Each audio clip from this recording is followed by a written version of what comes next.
Today, we are celebrating the reopening of the exhibit hall in the Visitor Center.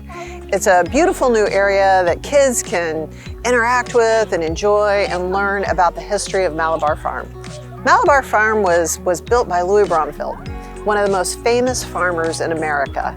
And he engaged in all sorts of research and innovative agricultural methods. And so our exhibit hall sort of tells that story of what he learned, what he accomplished, how he guided farmers.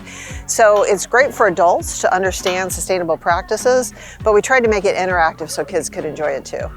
I hope they have an appreciation of the incredible history that happened right here at Malabar Farm, and I hope they walk away with an appreciation of and maybe a few ideas on how to be more sustainable in their own actions, how to practice conservation at home.